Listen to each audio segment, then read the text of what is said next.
रुद्र और आर्या का आज का दिन खास था क्योंकि वे पहली बार चिड़ियाघर जा रहे थे।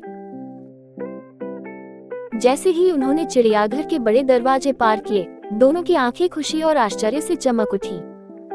रुद्र हमेशा की तरह एक बहादुर खोजी की तरह आगे चल रहा था, हाथ में चिड़ियाघर का नक्शा पकड़े हुए। आर्या उत्साह से उछलते हुए उसके साथ चल रही थी और चारों ओर लगे रंगीन संकेतों को देखती जा रही थी।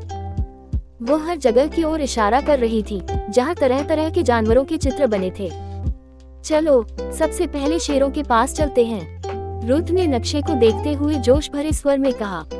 उसकी आंखें शेरों की तस्वीर पर चमक रही थी, मानो वो खुद को किसी खास मिशन पर समझ रहा हो।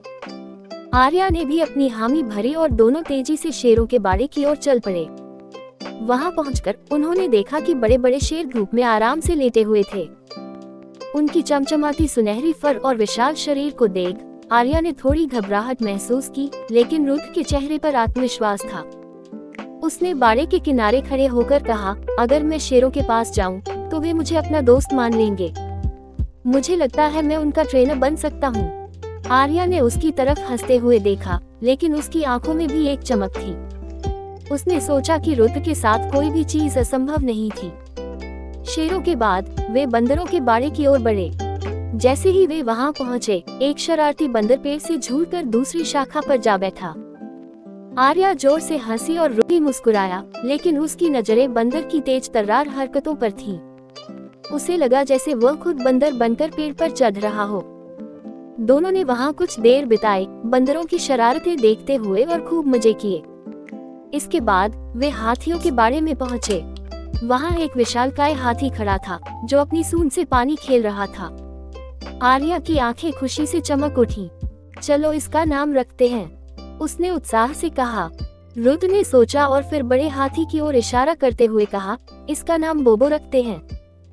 जैसे ही उन्होंने उसका नाम बोबो रखा, हाथी ने अपनी सूंड ऊंची उठाई, मानो वह नाम सुनकर खुश हो गया हो।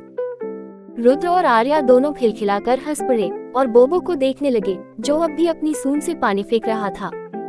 सूरज धीरे धीरे ढलने लगा था और आसमान नारंगी और गुलाबी रंगों से रंगा हुआ था।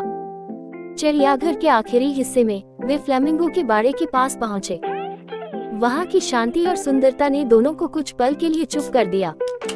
लंबी गर्दन और गुलाबी पंखों वाले फ्लेमिंगो पानी के किनारे खड़े थे और उनका दृश्य बेहद मनमोहक था। जैसे ही वे बाहर निकलने लगे, रुद्र ने हंसते हुए कहा, यह अब तक का सबसे बेहतरीन सीक्रेट मिशन था। आर्या ने मुस्कुराते हुए सिर हिलाया और बोली, और सबसे मजेदार भी। दोनों हाथ में हाथ डालकर चिड़ियाघर से बाहर निकलते हुए अपने अगले एडवेंचर के बारे में सोच रहे थे।